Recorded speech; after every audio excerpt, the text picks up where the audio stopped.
Welcome back to the Timeless Watch channel, guys, and welcome to a very beautiful, clear, crisp and sunny, but also freezing cold Bassano Del Grappa.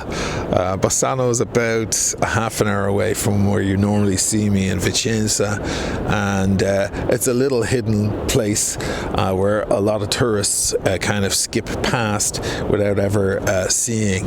It is a wonderful little town, one of my favorite towns in all of Italy. Very simple, very beautiful, and a lot of little secrets. Famous characters such as Hemingway and Scott Fitzgerald and even Napoleon Bonaparte spent some time in this town, and I can see why they would. It's just got a lot of beautiful charm to it. Bassano Del Grappa was originally called Bassano Veneto, and they changed that name after the First World War because right beside or right behind the city in that direction towards the mountains is a big mountain called Monte Grappa.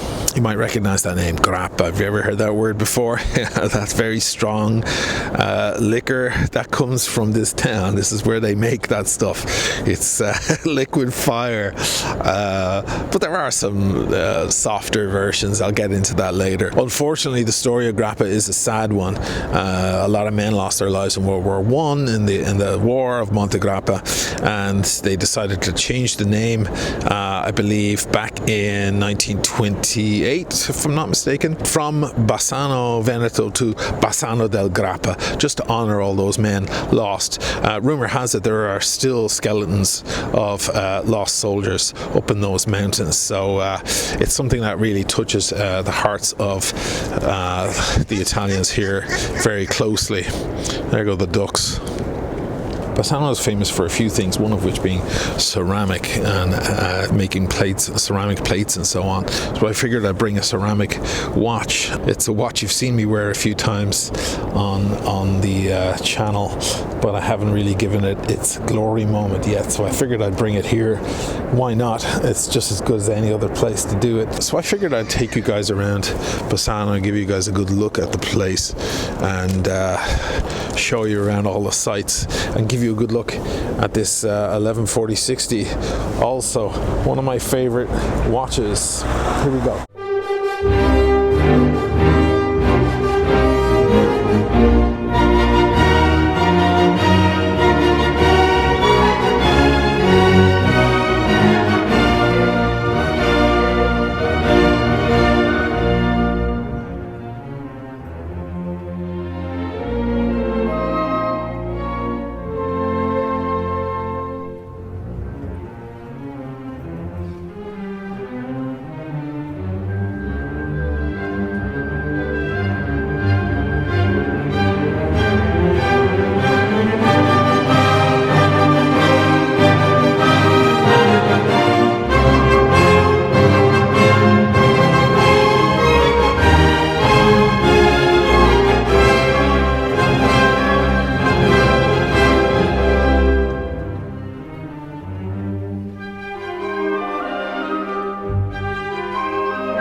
This is the River Brenta right here next to me, very, very famous river, and crossing that river behind me, unfortunately under construction at the moment, so not looking as pretty as she normally looks, is the bridge of the Alpini. It was originally called the Ponte Vecchio, the old bridge. It was designed by Andrea Palladio back in the 1500s, but it was knocked down a bunch of times because of various conflicts here, including in the World Wars, so they had to keep rebuilding it over and over again. It's a fully wooden bridge, which I think is impressive, and they built it back up maybe 7 or 8 times, I believe, and the most recent one was in 19 1948 when they renamed it to the Bridge of the Alpini. So unfortunately the Bridge of the Alpini here is under construction, so it's not as pretty as it normally looks, but not to worry, because right behind me is the Nardini bar here, where everyone pretty soon, I think they've already started, are going to start having their mezzo, which is the famous aperitivo here. It's really delicious stuff. I'm kind of trying to hold off. It's only 4:30. If I start drinking at 4:30, guys, it's trouble. I'll wind up in a jail or something by later tonight.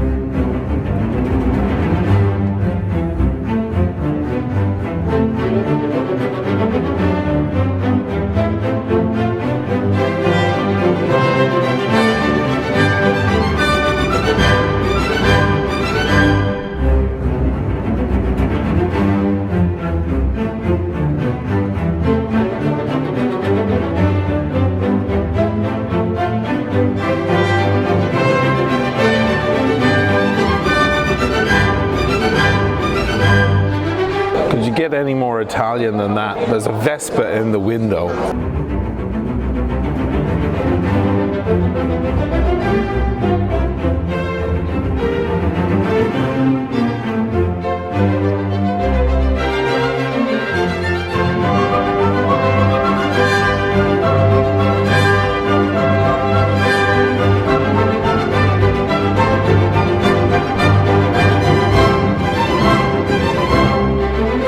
Italian towns, as you may have noticed, seem to be based around squares, piazzas. They're kind of like the center hub for the old Italian cities. No matter how small the city is, they have a piazza. No matter how pathetic or how tiny it is, there's a piazza somewhere. And in some cases, like in Venice and so on, the piazzas can be really beyond spectacular. But this place has like 3 or 4 piazzas. I'm here in Piazza della Libertà, which is the Liberty Square. Spitting distance in that direction, there's the Garibaldi Square, and then up the hill, about a couple of 100 feet up the hill there, you get to the castle at the top. You have the Piazza Terraglio. So these are all places like hubs where people can just gather, drink and smoke and meet their friends and all that. Then of course down by the bridge, as you guys already saw, you have the guys getting their mezzo congregating right there at the end of the bridge there in that bar. So it's just like the place is full of little hubs where people can meet up their friends. It's really indicative of the Italian culture that they kind of put pleasure before anything else, you know.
Somewhat of a connection with English literature, because of course Scott Fitzgerald and Hemingway spent some time here.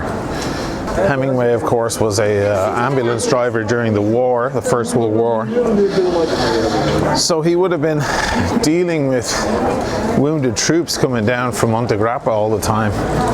And I guess he grew an affection for the people and for their cause here and their way of life. Knowing Hemingway, he got a taste for their grappa as well. Changed the name from Bassano Veneto to Bassano Del Grappa in honor of the poor young men who died up there on the Grappa mountain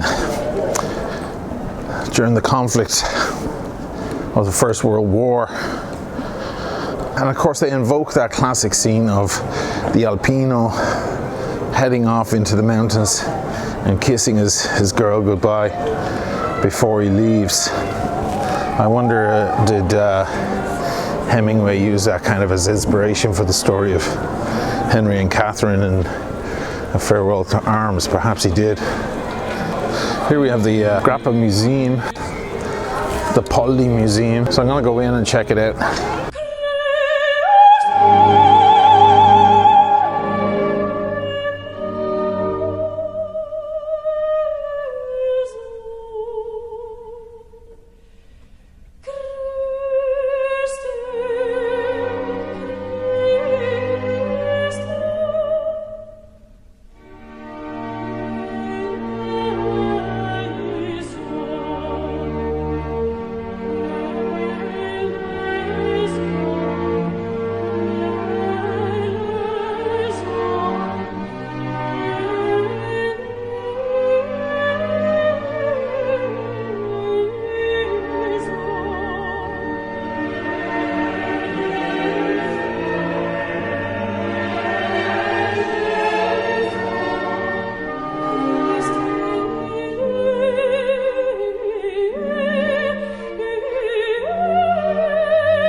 The place behind me here is a place I can't wait to get into later tonight.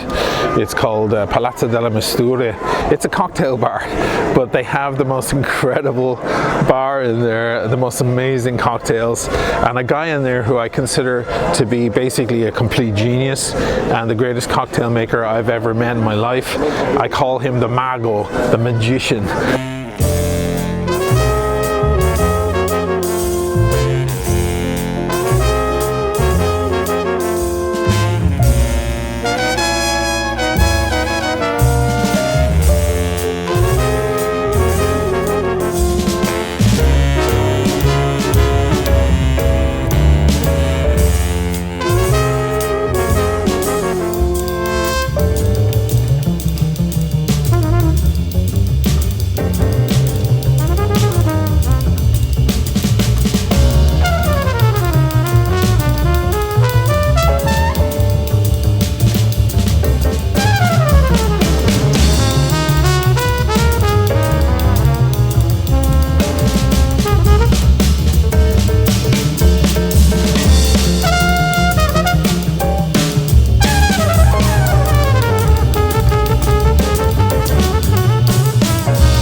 So I guess we better take a look at this watch, huh?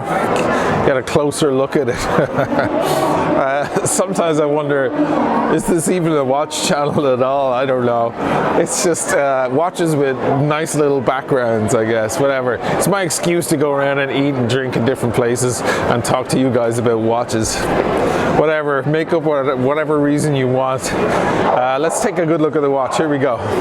And here she is, the elusive, the miraculous, the somewhat rare Rolex Submariner model 114060, commonly known as the No Date, although that is not a part of the name. It's to set it aside from its more popular brother, the 116610, which is of course the Submariner date because it has the date complication and the Cyclops. Originally the Submariner, when it was first released in 1953, and gained popularity quite quickly after Sean Connery wore one. I believe it was a 6538 in Dr. No. The original Submariners did not have a date complication. And of course, one could make a strong argument against having a day complication. After all, if it is the quintessential dive watch, who needs to know what day of the month it is while they're down underwater? So it's a very good point. It costs about $1,200, about €1,000 less than the 116610. So you're paying over $1,000 for that date complication. And in a way, you're kind of losing the symmetry that this watch has. Everything else about the watch is pretty much the same. The dimensions are identical, 40 millimeters across from here to here, about 44, 45 if you include the crown and crown guards, and about 12.5 millimeters deep. Of course, if you had the date on there, it would have the Cyclops, which would add about half a millimeter. About 48 millimeters lug to lug, 51 millimeters if you include the solid end links there. It wears slightly large than your average 40 millimeter watch, of course, because it has the super case, which was introduced back in 2010. It had a slimmer profile previous to that. And another thing that distinguishes it from the pre-2010 models, of course, is this ceramic bezel, or cerachrome as they like to refer to it. Those indices you see in the bezel there are platinum alloy insert. So a little bit of precious metal going on there. The rest of the watch, other than what's on the dial, is of course just pure stainless steel, 904L steel. I find that it suffers abrasion and scratches a little bit easier than 316L steel, which is a more popular steel in watches. Of course, this is a satin watch. It's brushed surfaces mostly, except for along the side of the head there.